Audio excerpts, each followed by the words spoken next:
Hello everyone, welcome back to another video. In this video, we are going to cover up the question from the 8th April 2025 session and shift 1 and 2. तो इस session में हम लोग करने जा रहे हैं 8th अप्रैल shift 1 और 2 में जो जेई मेन में फिजिक्स के क्वेश्चन आए थे उनका सॉल्यूशन। तो चलिए स्टार्ट करते हैं from the very first question.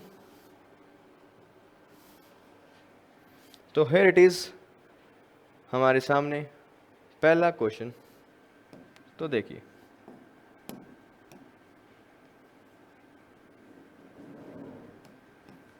क्या बातें हो रही हैं देखते हैं। Question from the chapter semiconductor devices. आपको दो डायोड्स दिए गए हैं, सर्किट से साफ साफ दिखाई दे रहा है। अब क्वेश्चन क्या कह रहे हैं देखते हैं।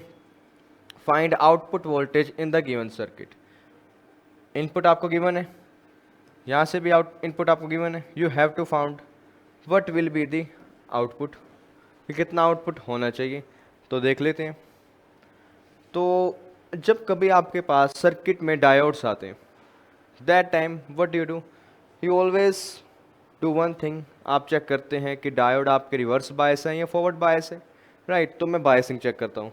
अगर मैं बायसिंग को चेक करूँ, पी साइड की अगर मैं बात करूँ, तो यहाँ पर जो पोटेंशियल होगा वो कहीं ना कहीं 5 से कम होगा, लेस देन 5।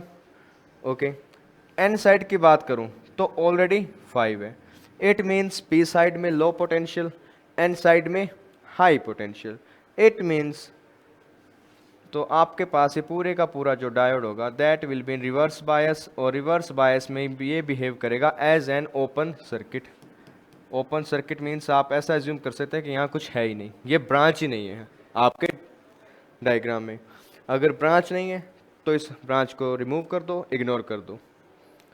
अब बात करते हैं दूसरे डायोड की। दूसरे डायोड में आपके पास क्या सीन है, यहाँ ग्राउंड है तो 0, और यहाँ 5 है, यहाँ कुछ वोल्टेज ड्रॉप होगा तो कुछ ना कुछ वैल्यू तो होगी। तो मैं एज्यूम करता हूँ कि यहाँ की वैल्यू अगर 0 से बड़ी हो, it means it will be greater than 0। तो it means the diode is in forward bias, और फॉरवर्ड बायस में ये एक्ट करेगा as a straight wire, as a close circuit. तो आउटपुट वोल्टेज मुझे इस पॉइंट पे फाइंड करना है, जो इस पे होगा वही इस पे होगा। तो यहाँ 0 है, ये as a straight wire behave करेगा। यहाँ से 0, यहाँ 0, 5, 0 and V naught will be equal to 0 volt, and that will be your answer. Semiconductor devices का क्वेश्चन था। You have to just check the biasing of diodes, कि diode आपका reverse में है या फॉरवर्ड में है। ओके, चलिए अगले क्वेश्चन पर आते हैं। अगला क्वेश्चन क्या कह रहे हैं देखिए।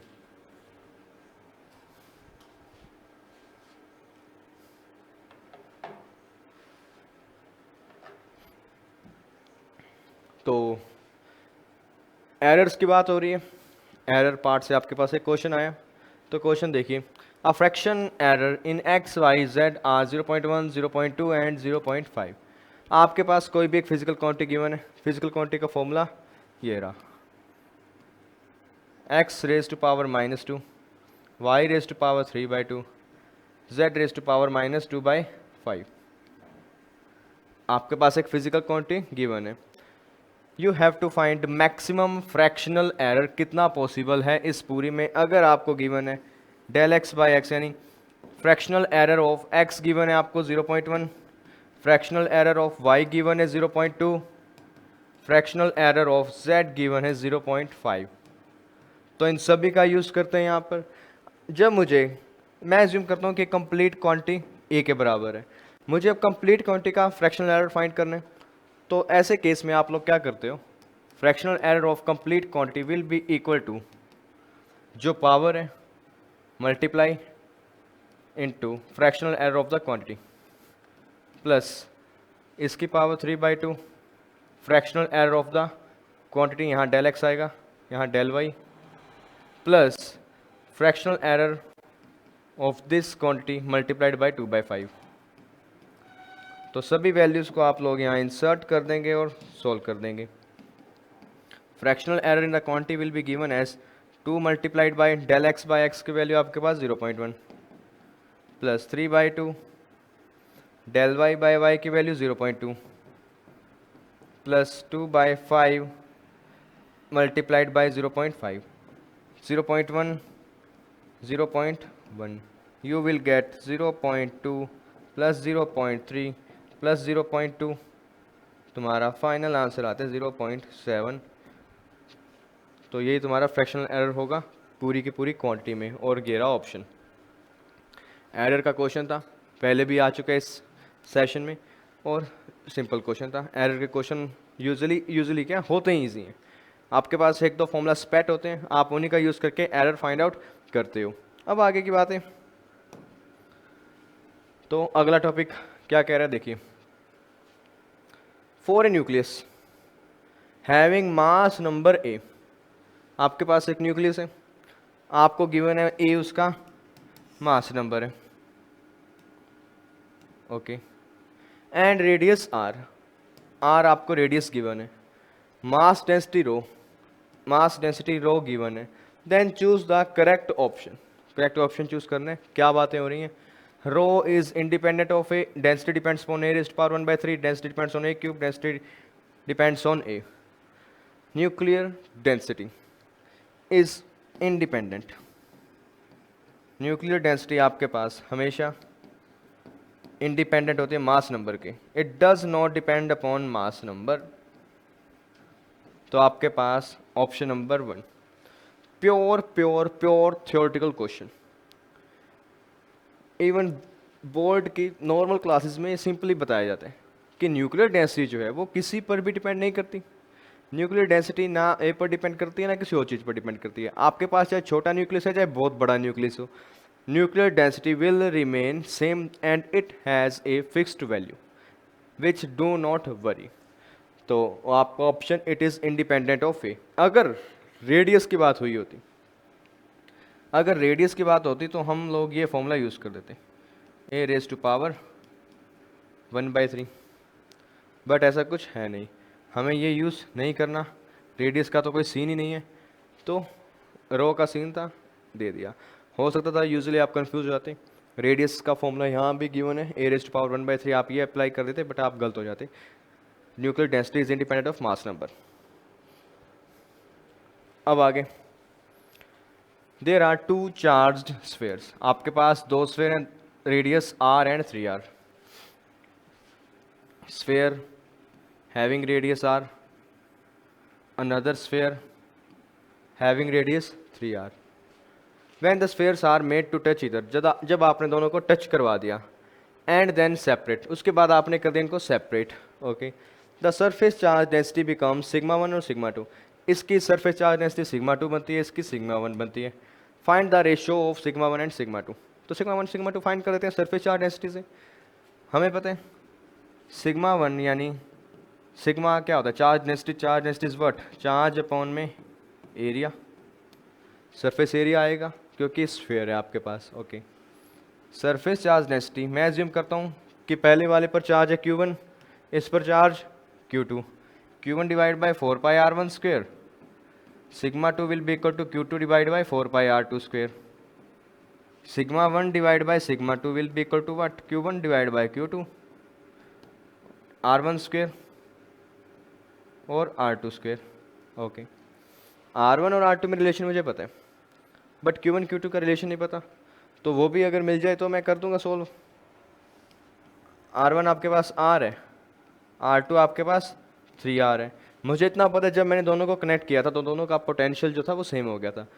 तो अगर मैं पोटेंशियल्स कंपेयर करूँ, इसका पोटेंशियल लिखूँ K Q1 by R will be equal to K Q2 by 3R, K cancel, R cancel, Q2 will be equal to 3 times of Q1। ये लो वैल्यूज़ आ गई, अब पुट कर दो। Sigma 1 divide by sigma 2 will be equal to Q1 की value आपके पास, Q1 रहने दो, Q2 की जगह 3Q1 multiplied by R2 square यानी 3R का स्क्वेयर तो 9R square divide by just R square cancel, Q1 cancel, यहाँ आप कैंसिल करोगे 3, आपके पास आंसर आएगा final. And where is 3, here it is. बिल्कुल साफ क्वेश्चन, पोटेंशियल्स कंपेयर करने थे क्योंकि चार्ज को आपने कनेक्ट किया था। कनेक्ट करोगे तो पोटेंशियल सेम होगा, बट जो चार्ज है वो अलग अलग डिस्ट्रीब्यूट होगा क्योंकि दोनों के दोनों स्फीयर का साइज़ अलग है। ठीक है जी, ओके। तो नेक्स्ट क्वेश्चन,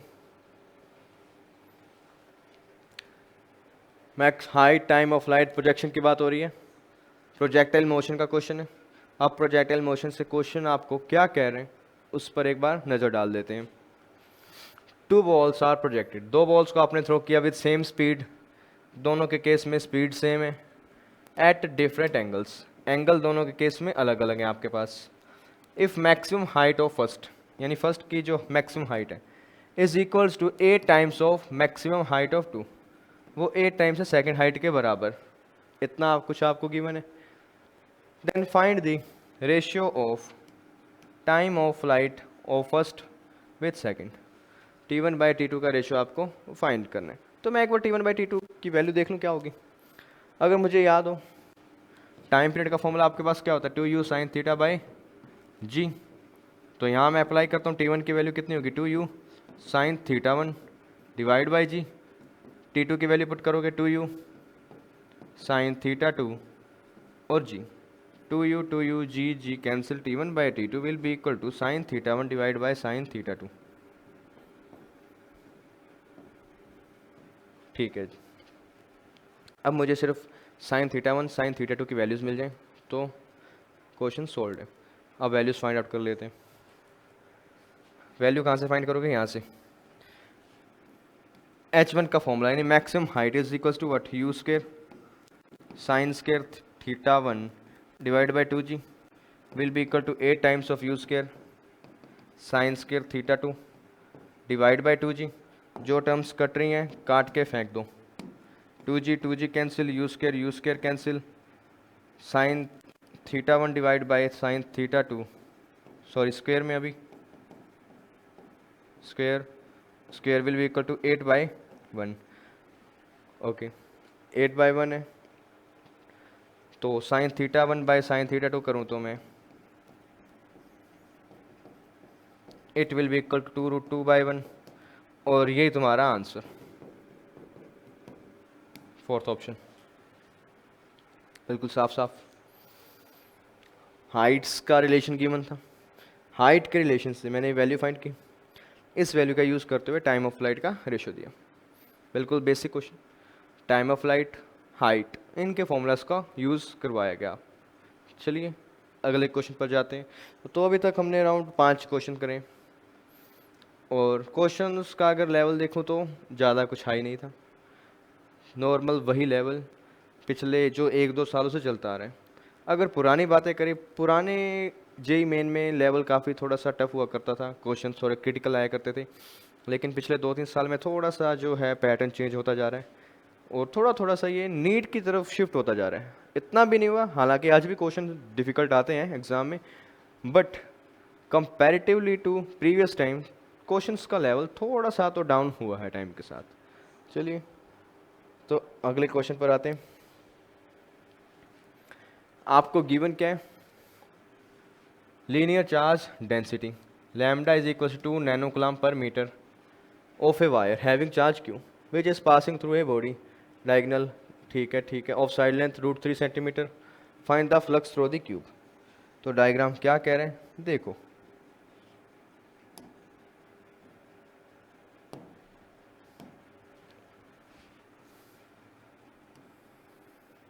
आपके पास एक क्यूब है, ठीक है, कोई बड़ी बात नहीं। इस क्यूब के डायगोनल में, बॉडी डायगोनल की बात हो रही है, बॉडी डायगोनल मींस ये बात कर रहे हैं इस पॉइंट से लेके इस पॉइंट तक की, ओके। इस बॉडी डायगोनल में आपने प्लेस किया एक चार्ज्ड वायर को, और उस चार्ज्ड वायर की लीनियर चार्ज डेंसिटी आपको गिवन है 2 nano coulomb per metre, okay. You have to find the flux through this whole cube. अगर आपके पास इस क्यूब की एक साइड गिवन है √3 सेंटीमीटर, तो फॉर्मूला लगा देते हैं। फॉर्मूला क्या होता है आपके पास फ्लक्स का, Q divide by epsilon not from Gauss law, okay. अब Q की वैल्यू पुट करते हैं, फाई की वैल्यू, फाई फाइंड करना है, एप्सिलॉन नॉट, और यहाँ पर आपके पास Q है। Q की वैल्यू की बात करूँ, Q will be equal to lambda into L, body diagonal है तो बॉडी डायगोनल की लेंथ क्यूब के अंदर होती है √3 times of side of cube, यानी 3 सेंटीमीटर आ जाएगा। तो एल आपके पास 3 centimetre, then Q will be equal to 2 nano coulomb by 10⁻⁹ से मल्टीप्लाई करोगे इनटू लेंथ 3 सेंटीमीटर है तो 10⁻⁻² से मल्टीप्लाई करोगे। मुझे फ्लक्स चाहिए एग्जैक्टली तो फाइंड कर देते हैं 2 × 10⁻⁹ into 3 × 10⁻⁻² divide by epsilon note. Epsilon note है और क्वेश्चन में मुझे दिखाई दे रहा है पाई भी है, तो मुझे ये पता है ना 1/4 pi epsilon naught is equal to 9 × 10⁻⁹ तो यहाँ से अगर मैं एप्सिलॉन 1/एप्सिलॉन नोट को लिखूँ तो मैं लिख सकता हूँ 36 × 10⁻⁹। तो इसी वैल्यू का यूज़ करते हुए यहाँ साथ में पाई भी मल्टीप्लाई में आएगा, यहाँ पुट करूँगा 1/एप्सिलॉन nought will be equal to 36 × 10⁻⁹ into pi. 5 will be equal to -9 + 9 cancel 2 72 into 3 2.216 into 10⁻² into पाई, तो आपके पास आएगा 2.16 पाई तुम्हारा आंसर। तो ये रहा। अच्छा क्वेश्चन था, एक क्यूब के अंदर बॉडी डायगोनल में एक चार्ज्ड वायर को प्लेस किया गया था। उस चार्ज वायर में आपको टोटल चार्ज फाइंड आउट करना था। उस टोटल चार्ज से आपको फाइंड करना था कितना फ्लक्स हो सकता है, और फ्लक्स हम कहाँ से फाइंड करते हैं, इस फॉर्मूला से, गाउस लॉ से। ठीक है, तो गाउस लॉ से हमने फाइंड किया और सॉल्व कर दिया। अब आगे की बात, क्वेश्चन है आपका यूनिफॉर्म डिस्क है RBD से, रोटेशनल बॉडी डायनेमिक्स। क्या कह रहा है देखते हैं। यूनिफॉर्म डिस्क है, having radius r is rotating about an axis passing through its diameter. आपके पास एक डिस्क है और डिस्क की डायमीटर से एक एक्सिस पास हो रही है, उसके अबाउट वो एक घूमती जा रही है, जैसे कॉइन को आप रोटेट करवाते हो फ्लोर पर। ओके, एंगुलर स्पीड आपको गिवन है 800 RPM। उसके बाद आपने एक टॉर्क लगाया on the disc, time given है 40 सेकेंड्स के लिए। Final angular moment, angular speed आपको गिवन है 2100 RPM। इनिशियल एंगुलर स्पीड है मेरे पास, फाइनल है मेरे पास, टाइम भी है और टॉर्क गिवन है। Find radius if mass of disc is 1 kg। तो फॉर्मूला जो यूज़ होने वाला है यहाँ पर, that will be equal to torque is equals to I into alpha. Ultimately I मुझे फाइंड करना है, I में आपको मास गिवन है, आपको रेडियस चाहिए, तो आप मोमेंट ऑफ इनर्शिया का यूज़ करोगे। टॉर्क आपको गिवन है, बचा क्या, एल्फा। एल्फा आप फाइंड आउट करोगे इक्वेशन ऑफ मोशन से, और सेम टू सेम यही जो फॉर्मूला है आपका अब तक 4-5 बार रिपीट हो चुके हैं हर एक शिफ्ट में, तो फाइंड आउट कर देते हैं। तो एल्फा की बात करते हैं, तो इक्वेशन ऑफ मोशन जो मैं यूज़ करूँगा that will be v equals to u plus AT वाली इक्वेशन। टाइम आपके पास है, एक्सेलरेशन आपको फाइंड करना है, इनिशियल और फाइनल एंगुलर स्पीड्स आपके पास हैं। ओके, एंगुलर स्पीड RPM में, RPM को जब आप लोग रेडियन पर सेकंड में कन्वर्ट करते हो तो आप लिखते हो 2π/360 जस्ट 60, और यहाँ फिर π/30 तो लिख दो। ओमेगा फाइनल को मैं लिखूँगा 800 multiplied by π/30 minus omega nought initial, sorry omega final आप पुट करोगे 2100 into π/30 minus 800 into π/30 is equals to alpha. Time आपको गिवन है 40 सेकेंड्स। सोल्व कर दो इसको, π/30 कॉमन आया, 21 minus 800 will be equal to 1300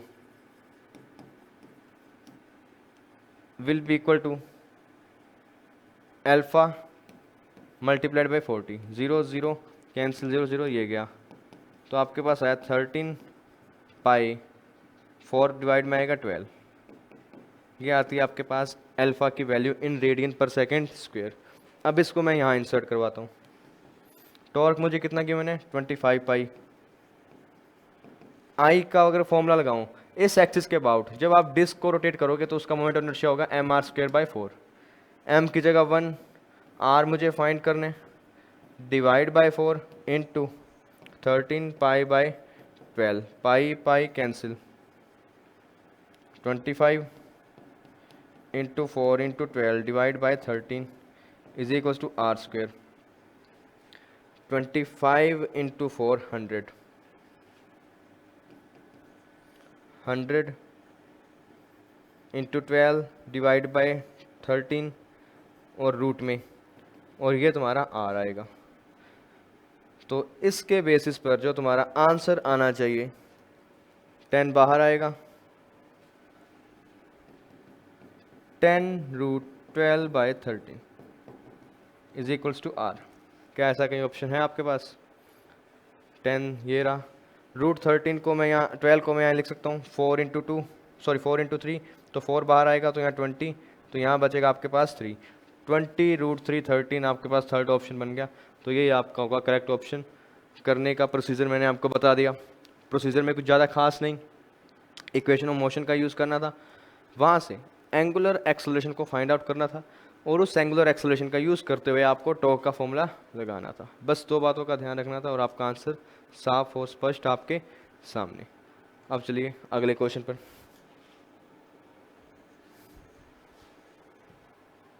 अगले क्वेश्चन की बात करें तो चैप्टर आपका बल्क मॉडुलस यानी सॉलिड्स, प्रॉपर्टीज ऑफ सॉलिड का क्वेश्चन है। क्वेश्चन क्या कह रहे हैं, क्या बातें कर रहे हैं, देखते हैं।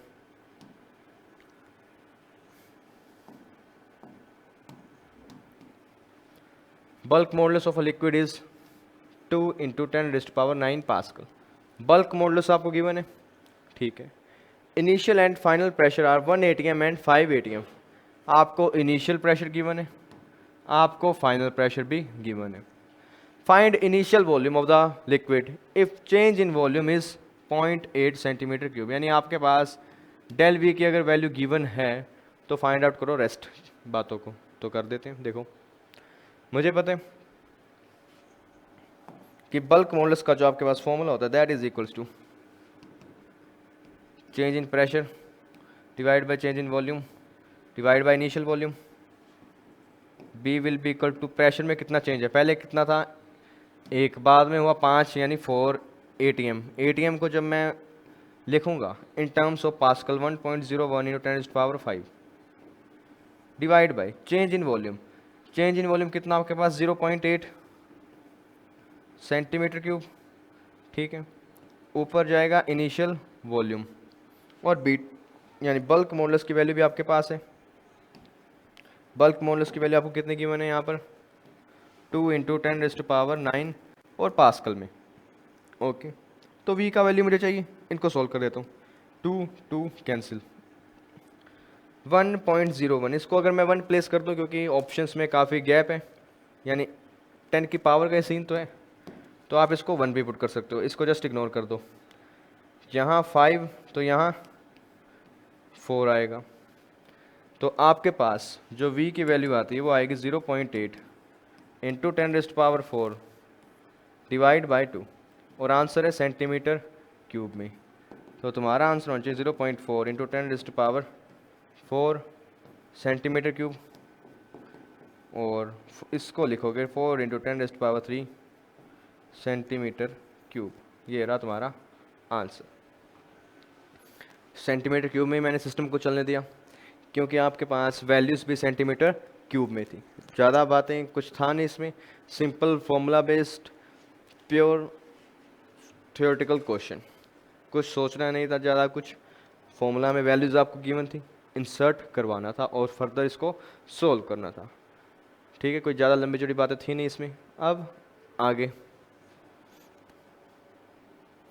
नेक्स्ट क्वेश्चन, एम्पलीट्यूड वेव्स और ट्रैवलिंग वेव की बात हो रही है। तो question is from sound and waves, ठीक है। वेव्स की बातें हो रही हैं तो वेव्स में आपको क्या गिवन है देखते हैं। Amplitude phase of wave when two travelling waves given है, ठीक है। आपको एक इक्वेशन गिवन है, y1 is equals to 4 sin ωt - kx। और दूसरी वेव आपको गिवन है 4 2 sine omega T minus k x, और यहाँ इक्वल का साइन है, शायद प्लस होना चाहिए, +2π/3। ठीक है, मुझे रिजल्टेंट फाइंड करने, तो रिजल्टेंट का फॉर्मूला मुझे याद है अच्छी तरह से। क्या होता है? A amplitude equals to √A1² + A2² + 2A1A2 cos phi.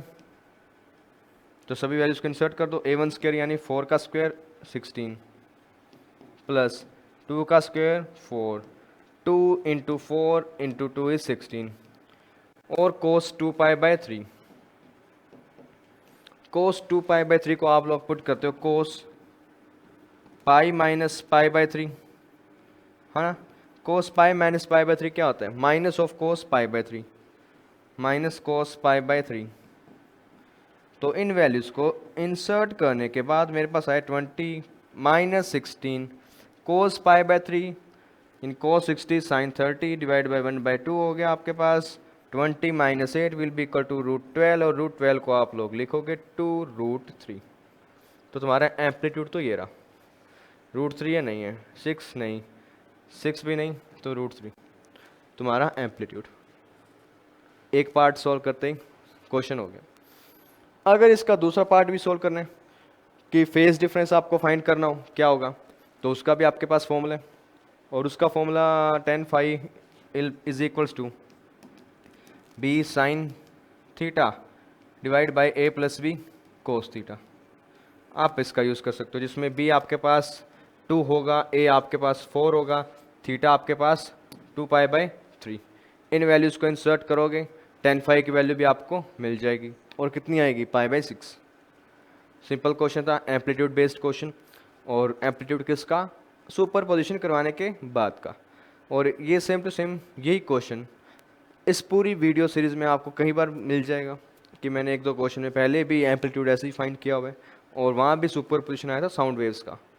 तो ठीक है, साउंड कभी भी सुपर पोजिशन की बातें तो इस तरह से बातें करते हैं। Now comes to the next question. Question आपको क्या कह रहा है, देखो। Find magnetic field at centre of the square side of length A. आपको कुछ स्ट्रक्चर गिवन है वायर्स का, और आपको फाइंड करना है कि सेंटर पर इलेक्ट्रिक फील्ड कितना होगा।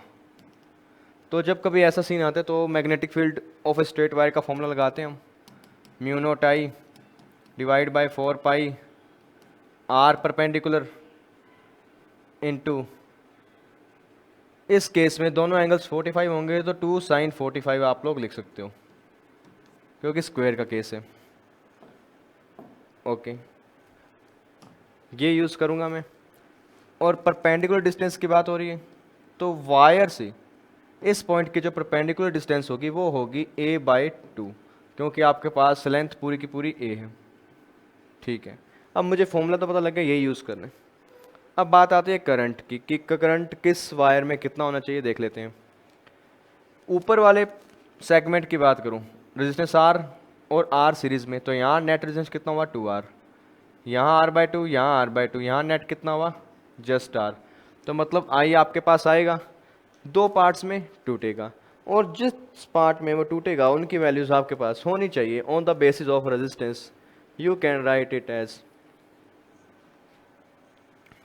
यहाँ रेजिस्टेंस हाई है तो यहाँ कम होगा, इस वाली ब्रांच में ज़्यादा होगा, तो यहाँ होना चाहिए 2/3R, और यहाँ होना चाहिए 1/3R, सॉरी 1/3I। तो इतना करंट दोनों ब्रांचेस में से फ्लो करेगा। अब आप फाइंड करोगे मैग्नेटिक फील्ड को। इसको मैं नाम देता हूँ 1, इसको 2, इसको 3 और इसको 4। सभी के लिए बारी बारी से electric field magnetic field find करूँगा और डायरेक्शन लिखूँगा। B1 in vector form, μ0I, I की जगह आप पहली ब्रांच की बात कर रहे हो तो I/3, 3 × 4π, R परपेंडिकुलर को पुट करोगे a/2 मल्टीप्लाई बाई 2 sin 45 यानी 1/√2। ठीक, डायरेक्शन की बात करें तो डायरेक्शन होनी चाहिए टुवार्ड्स द पॉइंट O, यहाँ इस सेंटर की तरफ, तो इनवर्ट्स हो गया।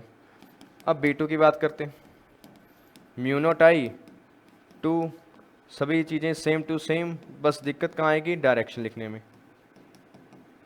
अब इसकी डायरेक्शन पे बात करो, सेम टू सेम कॉन्सेप्ट, यहाँ भी मैग्नेटिक फील्ड अंदर की तरफ। अब थर्ड सेगमेंट पे बात करते हैं।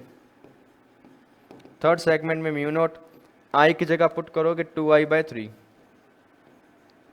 4 पाई मल्टीप्लाई बाई A2 ब्रैकेट में 2√2, और डायरेक्शन देखते हैं, करंट इस तरफ जाएगा तो magnetic field will be come out, come out का सिंबल आपके सामने। B4 की बात करोगे, वो भी exactly same, mu naught 2i/3, 4 pi A/2 multiply by 2√2, और डायरेक्शन की बात इनवर्ड्स, ओ सॉरी आउटवर्ड्स, 2 इनवर्ड और ये आउटवर्ड सेपरेट कर देंगे, आंसर आपके सामने आएगा। तो इसको सोल्व करो। तो नेट मैग्नेटिक फील्ड अगर मैं दोनों को ऐड करके लिखूं तो मैं लिख सकता हूँ, on adding I can write B1 plus B2 will be equal to, जो टर्म कट रही है पहले वो काट देते हैं, 2 गया, 3√2 और ऊपर आएगा 2, तो आपके पास यहाँ आएगा √2/3 mu nought I divide by A/पाई, डायरेक्शन इनवर्ड्स। कोई दिक्कत नहीं, 2 4 से कैंसिल, 3 था, 2 से मल्टीप्लाई करोगे क्योंकि दोनों को आप ऐड कर रहे हो, तो √2 को √2 बना देगा। अब B3 प्लस B4 करते हैं,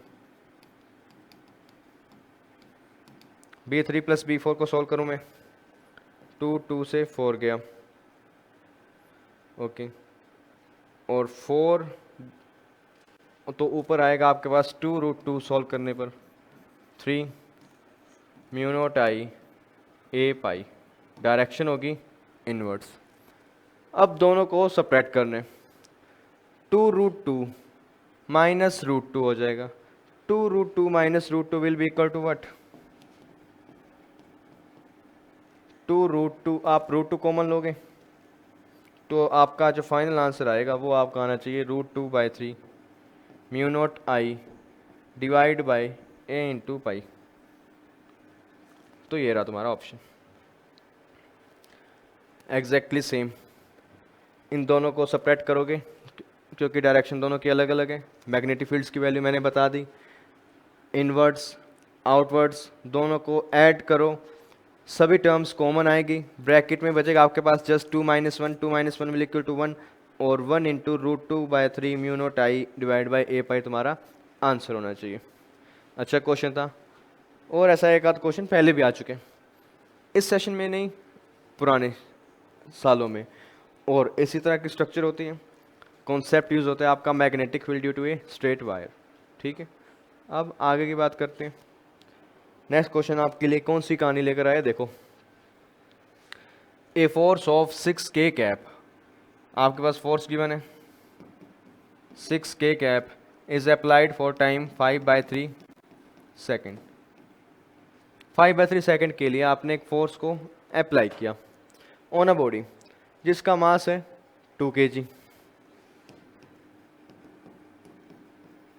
कर दिया, ठीक है। If initial velocity of the body was 3i cap plus 4j, अगर इनिशियली बॉडी के पास जो वेलोसिटी थी वो आपके पास 3i प्लस 4j कैप थी, then find the final velocity. u आपको गिवन है, v आपको फाइंड आउट करना है, तो कर देंगे। तो v फाइंड आउट करना है, u गिवन है, टाइम गिवन है, तो इक्वेशन कौन सी लगाओगे, v equal to u plus at। तो उसके लिए आपको क्या चाहिए, एक्सेलरेशन। एक्सेलरेशन कहाँ से आएगा, फोर्स से, क्योंकि मास भी तो गिवन है ना। तो फोर्स को जब मैं ma वेक्टर लिखूंगा तो वो कितना होगा, 6K कैप के बराबर। a vector will be equal to 6 divide by 2, क्योंकि मास आपका 2 है। तो एक्सेलरेशन आपके पास आया 3K कैप। तो एक्सेलरेशन मुझे साफ साफ दिख रहे हैं K कैप में, इट मीन्स जो चेंज होगा वेलोसिटी में वो भी आपका K कैप में होना चाहिए। तो v जो आपका आएगा इनिशियल वेलोसिटी 0, क्योंकि K कैप में कोई कंपोनेंट है ही नहीं, ए आपको गिवन है 3, टाइम आपको गिवन है 5/3, तो आपके पास वेलोसिटी कितनी आई फाइनल में 3, और किस तरफ आई के कैप में, क्योंकि एक्सेलरेशन भी के कैप में था। तो इनिशियल वेलोसिटी आपके पास इतनी थी, फाइनल में सिर्फ के कैप का कंपोनेंट जुड़ा, तो जो फाइनल वेलोसिटी होगी तो वो आपके पास आएगी 3i cap plus 4j cap plus 5k cap. ये कंपोनेंट्स क्यों आए, क्योंकि एक्सेलरेशन एक्स और वाई डायरेक्शन में बिल्कुल नहीं है, तो ये तो कांस्टेंट रहेंगे, तो ये तो आएंगे ही आएंगे। साथ में वाई का कंपोनेंट और रहेगा, क्योंकि नई फोर्स जो लगी वो सिर्फ वाई कैप में ही मोशन को करवाना चाहती है और एक्सेलरेशन वहाँ हो रहा है। ओके, तो in this way you had to solve this question. Simple और अच्छा क्वेश्चन, और कंसेप्ट यूज़ किया गया था यहाँ पे पूरे के पूरे 2D मोशन वाला, और बातें हुई 3D की। चलिए, आंसर हमारा आ गया 3i प्लस 4j प्लस 5k cap. Now comes to the second another question. Question क्या कह रहा है, देखो रोड है आपके पास, linear mass density lambda, mass density given है, चार्ज डेंसिटी गिवन नहीं है। इट मीन्स लैम्डा आपके पास किसके बराबर होगा, टोटल मास अपॉन में टोटल लेंथ के। Okay, and length L is, length आपको गिवन है L, is bent into the form of a ring. तो क्वेश्चन कह रहा है कि आपके पास एक रोड थी जिसकी लेंथ L, आपने उसको बेंट किया एक सर्कुलर रिंग में, उस सर्कुलर रिंग का आपके पास जो रेडियस आया that is R। Find the moment of inertia of ring about any of its diameter is. तो इसी रिंग का मोमेंट ऑफ इनर्शिया इस डायमीटर वाली एक्सिस के अबाउट कितना होना चाहिए। तो एक रिंग का जब उसके डायमीटर के अबाउट आप मोमेंट ऑफ इनर्शिया बताते हो तो कितना होता है, mr² डिवाइड बाई 2। तो ये तुम्हारा आंसर होना चाहिए। बट अगर मैं आंसर्स को देखूं तो वो लैम्डा और एल की फॉर्म में है, तो इसको मैं कन्वर्ट कर दूं हल्का सा लैम्डा और एल की फॉर्म में। देखो कैसे, lambda will be equal to total mass divide by total length. तो m को तो मैं लिख दूंगा लैम्डा एल, बिल्कुल हाँ, I will be equal to lambda multiplied by L. अब बचा रेडियस, रेडियस को भी मुझे चेंज करना है। रेडियस को मैं कहाँ से चेंज करूँगा, मेरे पास एक रोड थी, उसको मैंने बेंड किया इन फॉर्म ऑफ रिंग, तो जो रिंग का सर्कमफेरेंस होगा वो किसके बराबर होना चाहिए, रोड की लेंथ के। तो रेडियस किसके बराबर हुई, L डिवाइड बाई 2π। तो यहाँ पुट कर दो, 2 तो है ही आपके पास, R की जगह L² बाई 4π²। तो आपका आंसर आया lambda L³ divide by 8π²। That will be your final answer. और ये रहा। अब इसमें गलती का चांस कहाँ होता है कि आप लोग रिंग का मोमेंट ऑफ इनर्शिया जो कंसीडर करते हो वो कर लेते हो mr² जस्ट, क्योंकि आपने वही पढ़ा हुआ है। बट वो बेटा रिंग का जो मोमेंट ऑफ इनर्शिया होगा वो इस एक्सिस के अबाउट होगा जब रिंग कुछ इस तरह से रोटेट होगी। बट इस बार जो रिंग की एक्सिस है वो उसके डायमीटर से पास हो रही है, तो then it will become half of this moment of inertia which will be mr² divide by 2। अच्छा क्वेश्चन था,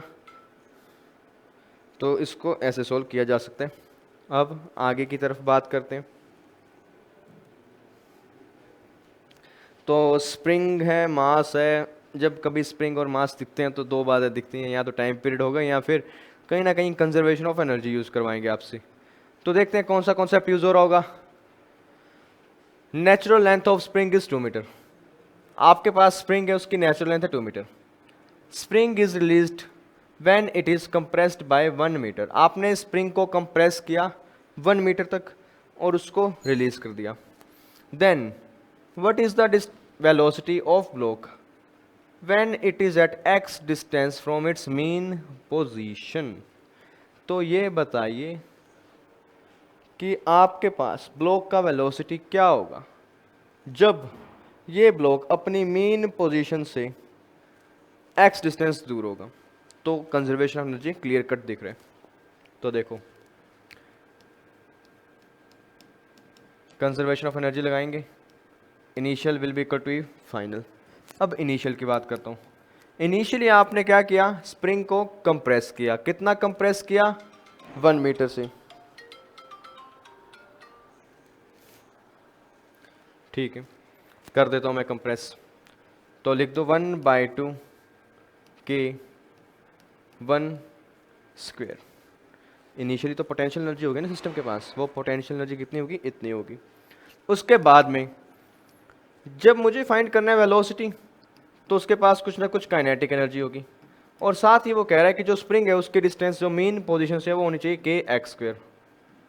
ठीक है, तो ये बनी आपके पास कंजर्वेशन ऑफ एनर्जी की इक्वेशन, और इस इक्वेशन से मैं वी स्क्वायर फाइंड आउट करता हूँ। 2 2 2 कैंसिल, के 1 minus k x square will be equal to m v square.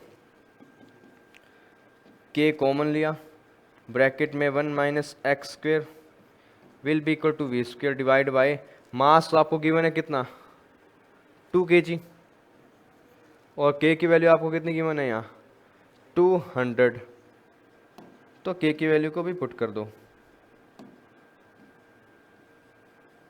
200, cancel 100 100 1 minus x square, सामने आपके वी स्क्वायर, तो वी स्क्वायर का जब अंडर रूट करोगे then you will get 10 under root 1 minus x square, that will be your final answer.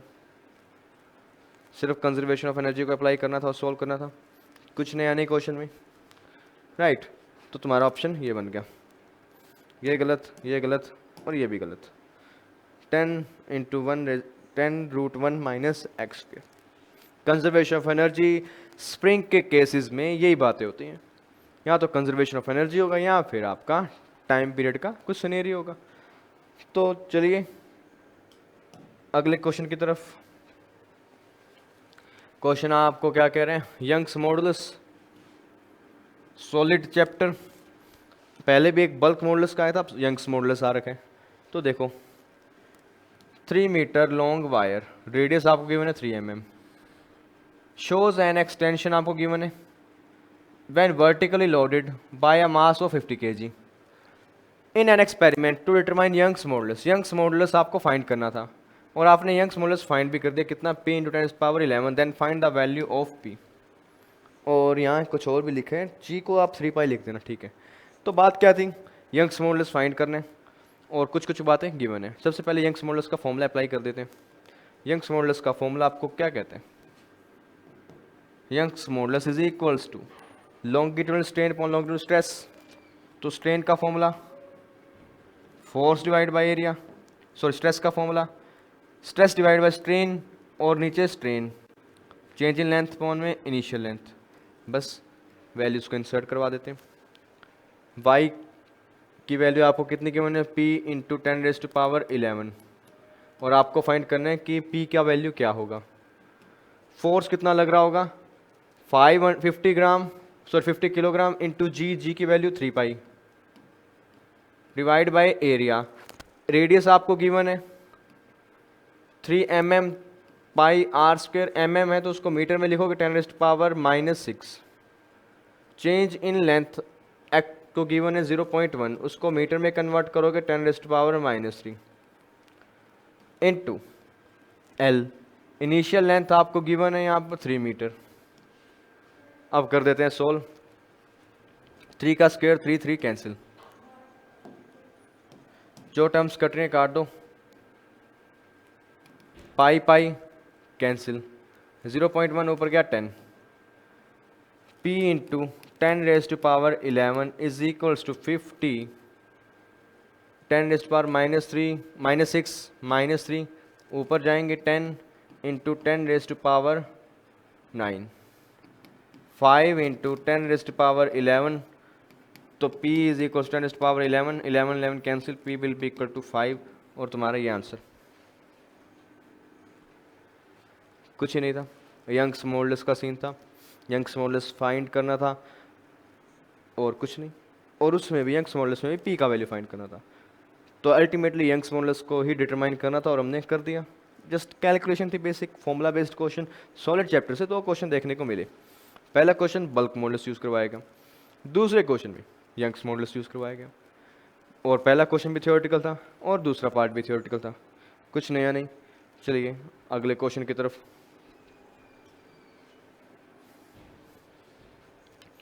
ठीक है, if two such capacitors are connected in parallel find equivalent capacitance of the system. आपके पास एक capacitor है, situation उसकी given है। अगर ऐसे कहता है वो दो कैपेसिटर्स को मैं पैरेलली कनेक्ट कर दूं तो नेट कैपेसिटेंस सिस्टम का क्या होना चाहिए। तो देखो, पहले मैं इस कैपेसिटर की बात करता हूँ, इसका कैपेसिटेंस क्या होगा।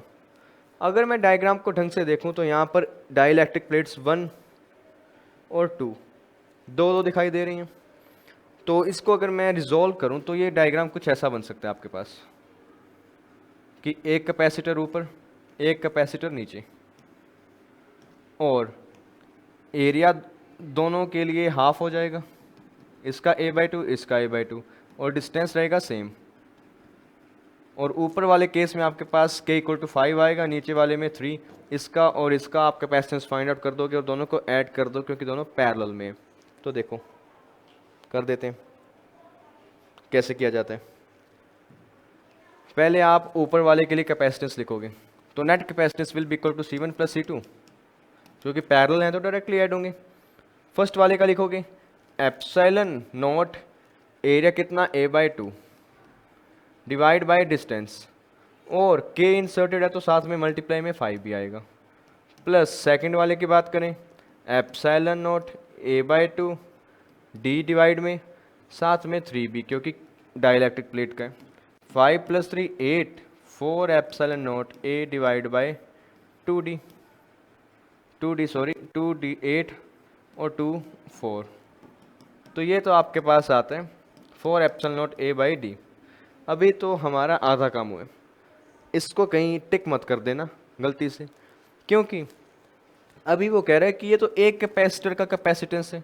अगर ऐसे मैं दो पैरेलल में लगाऊं तो क्या होगा। अगर दो पैरेलल में लगाएगा तो ऐसे दो रेजिस्टेंस, दो कैपेसिटर्स को आपको ऐड करना होगा। अगर दो को ऐड करोगे तो आपके पास रिजल्ट आएगा 8 epsilon not a/d। That will be your final answer 4 number. कुछ नया नहीं, इसी तरह से फाइंड आउट करना था और हमने फाइंड कर दिया। अच्छा क्वेश्चन था, कंफ्यूजिंग ये था कि शायद आप इतने से पार्ट पर रुक सकते थे और इतने पार्ट पर रुक के आप लोग चूज़ करते इस ऑप्शन को, जो कि कतई इसका जवाब नहीं है। तो यहाँ आप अपने 4 नंबर आने वाले गवा देते क्योंकि आपको कॉन्सेप्ट पता होता, बट कहीं ना कहीं जल्दबाजी में आपने क्वेश्चन को अच्छे से नहीं पढ़ा और गलत कर दिया। अच्छा, तो कुछ इसी तरह से इसको सॉल्व करते हैं। कुछ ज़्यादा खास नहीं था, सिंपल सा क्वेश्चन था, कैपेसिटेंस फाइंड करना था डाइलेक्ट्रिक प्लेट वाले केस के लिए। तो अब आगे का क्वेश्चन,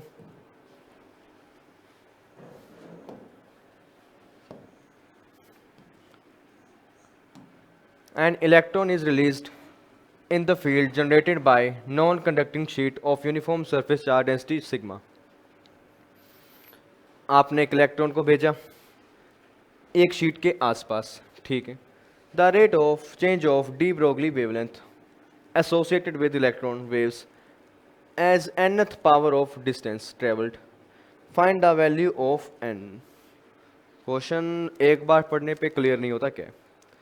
तो बेसिकली यहाँ पे कुछ बातें करी गई हैं डी ब्रोगली वेवलेंथ की, और डी ब्रोगली वेवलेंथ में भी उसका रेट ऑफ चेंज मांगा गया आपसे कि डी ब्रोगली वेवलेंथ का जो रेट ऑफ चेंज है वो डिपेंड करता है डिस्टेंस पर और डिस्टेंस की nth पावर पर। यानी आपके पास डी ब्रोगली वेवलेंथ क्या होता है लैम्डा, उसका rate of change with time will be given as d lambda by D t. वो प्रोपोर्शनल है डिस्टेंस की पावर n के, और आपको बताना है कि n की वैल्यू क्या होनी चाहिए। नॉर्मल क्वेश्चन नहीं है, out of the league question है, बहुत खतरनाक क्वेश्चन है, अच्छा क्वेश्चन है, तो ट्राई करते हैं। देखो, इलेक्ट्रॉन है रिलीज किया गया in the field generated by a non conducting sheet. एक शीट है और नॉन कंडक्टिंग है, सरफेस चार्ज डेंसिटी सिग्मा, तो शीट का जो इलेक्ट्रिक फील्ड होगा वो कितना होगा, sigma divide by 2 epsilon not, ठीक है। अब वो शीट इलेक्ट्रॉन के ऊपर फोर्स लगा रहा होगा, ऑब्वियस बात है, और फोर्स लगाएगा तो उसके पास कुछ एक्सेलरेशन भी होगा। तो उस एक्सेलरेशन से आप क्या फाइंड करोगे, वेलोसिटी। वेलोसिटी का यूज़ करोगे आप यहाँ पर। तो देखो, सबसे पहले आपको ये पता होना चाहिए डी ब्रोगली वेवलेंथ का फॉर्मूला क्या है, that is h divide by momentum या mass into velocity. h constant, mass constant. अगर मैं वेलोसिटी को कहीं से ले आऊँ तो मैं D lambda by D T वाला काम कर सकता हूँ। तो अब मैं वेलोसिटी लाने का काम करता हूँ। इतना इलेक्ट्रिक फील्ड लग गया, तो फोर्स कितना लगेगा? Charge into electric field. ठीक है, चार्ज है, फोर्स लग रहा है, तो इसको लिख दो मास इनटू एक्सेलरेशन। और आपके पास एक्सेलरेशन कितना आया? Sigma E sigma divide by 2m epsilon not. ये मेरे पास आता है एक्सेलरेशन। अब मुझे फाइंड करनी है velocity after any time. Velocity after time t will be given by this equation, v equal to u plus at। v will be equal to u 0। a आपके पास गिवन है e sigma divide by 2m epsilon not t। तो v की value आपके पास आ गई। Okay, अब इस v को यहाँ इंसर्ट करवाओ, तो lambda will be equal to h divide by e sigma, ऊपर जाएगा, साथ में mass 2m epsilon naught dot और t आपका डिवाइड में। ठीक है, ये सब की सब टर्म्स कांस्टेंट है, चाहे इनको इग्नोर करो चाहे पास में रखो, कोई दिक्कत नहीं है। तो मैं इसको इग्नोर करता हूँ, लिख देता हूँ lambda equal to k divide by T. अब आप करोगे differentiation D lambda by D T का। D lambda by D T मैंने किया के टी रेस्ट पावर -2 और -1, या फिर कह सकते हो टी स्क्वेयर। 1/t का डिफ्रेंशिएशन क्या होता है? -1 divide by T square. But क्या आपके इतने से इक्वेशन में कहीं डिस्प्लेसमेंट आया? अभी तक नहीं आया। तो डिस्प्लेसमेंट लाने के लिए एक और यूज़ करना होगा आपको। वो आप क्या करोगे? तो वहाँ आप लोग यूज़ करोगे किस इक्वेशन का? देखो, डिस्प्लेसमेंट लिखने के लिए मैं यूज़ करूँगा s equal to U T plus 1/2 A T square का। Displacement will equal to 1/2। A आपके पास गिवन है, जस्ट आपने अभी फाइंड किया था, ई sigma divide by 2m epsilon not T square. तो यहाँ से मैं टी स्क्वेयर की वैल्यू बता सकता हूँ। ये सारी की सारी टर्म कांस्टेंट, तो आप टी स्क्वेयर को लिख सकते हो direct k into s, k dash into s, some constant into displacement. क्योंकि मुझे डिपेंडेंसी फाइंड करनी है, मुझे मतलब नहीं है कि बाकी की टर्म्स क्या हैं आपके पास। ठीक है, तो टी स्क्वेयर की वैल्यू आ गई के डैश एस, वो मैं यहाँ इंसर्ट करता हूँ। Then d lambda by D t will be equal to k divide by k dash multiply by s. तो अगर मैं यहाँ से एनालाइज करूँ तो मैं कहता हूँ d lambda by D t is proportional to 1/s, और तुम कह सकते हो d lambda by D t is proportional to s की पावर -1। और यही मुझे फाइंड आउट करना था कि डिपेंडेंसी क्या है rate of change of wavelength की s पर। तो मेरा जो करेक्ट ऑप्शन बनता है -1। बहुत बहुत बहुत अच्छा क्वेश्चन था, थोड़ा सा एनालिटिकल था, कई सारी चीज़ों का यूज़ करवा रहा था। शायद अगर आप जिंदा हो पेपर में होते तो ये अटैम्प्ट कर देते, बट काफ़ी चीज़ें मैटर करती है जब आप एग्ज़ाम में बैठते हो, टाइमिंग और प्रेशर भी बहुत कुछ, और उस दौरान शायद आपके दिमाग में ये चीज़ क्लिक करे या ना करे। बट फ़िलहाल के लिए इसको सॉल्व कर दिया, तो ये तुम्हारा आंसर। तो इस शिफ्ट में पहली बार कुछ खतरनाक देखने को मिला मुझे। तो चलिए अगले क्वेश्चन की बात करते हैं। सिस्टम है आपके पास, system is in equilibrium, find the value of 2m। आपको m गिवन है, 2m की वैल्यू आपको फाइंड आउट करनी है। सिस्टम इक्विलिब्रियम में है, और इक्विलिब्रियम कौन सा है? Rotational equilibrium. तो रोटेशनल इक्विलिब्रियम में आपके पास क्या होता है कि टॉर्क्स को आप कंपेयर करते हो कि कौन सा टॉर्क एंटी क्लॉकवाइज रोटेट करवाएगा, कौन सा क्लॉकवाइज, है ना। तो अब देखते हैं, इस मास की बात करूं तो ये नीचे की तरफ रोटेट करवा रहा है। ओके, यानी आपके जो मोशन की डायरेक्शन होगी वो कौन सी होनी चाहिए? क्लॉकवाइज। और ये वाला मास भी नीचे की तरफ लेके जाएगा, बट ये लेके जा रहा है एंटी क्लॉकवाइज। तो दोनों टॉर्क्स बराबर होनी चाहिए। तो torque 1 will be equal to torque 2। अब दोनों टॉर्क की वैल्यू लिख देते हैं। यहाँ से यहाँ तक की लेंथ आपको गिवन है 25 सेंटीमीटर, तो मीटर में लिखूंगा तो 25 into 10⁻⁻² multiply by force. 200 gram को लिखोगे 200 into 10⁻⁻³ okay, into g will be equal to, यहाँ से यहाँ तक का डिस्टेंस आपके पास 2 सेंटीमीटर, मल्टीप्लाई बाय, अब बात आती है इस केस की, लिक्विड है और लिक्विड में यहाँ एक चीज़ मिसिंग है, दैट इज़ वाटर। वाटर है तो वाटर की डेंसिटी आपको पता होनी चाहिए 10⁻³ kg/m³। तो नीचे की तरफ mg लग रहा होगा, ऊपर की तरफ बाइंड फोर्स लगेगा ρVg, तो इन दोनों को यहाँ पुट कर देंगे। तो इस केस में फोर्स लगेगी आपके पास mg माइनस रो को लिखूँगा 10⁻³ और वॉल्यूम 10 सेंटीमीटर है, क्यूब है, तो क्यूब का वॉल्यूम कितना होगा 10 क्यूब इंटू 10⁻⁻⁶ मीटर क्यूब और साथ में g। अब कर दो दोनों को कंपेयर, जो टर्म्स कट रही हैं काट के फेंक दो, 2 - 2 गया, g गया, आपके पास यहाँ रिजल्ट आया 25 × 2 50, 50 10⁻² -3 10⁻⁻1 इज इक्वल्स टू m 10⁻³ 3 6 और 6 - 1 m - 1 55 m - 1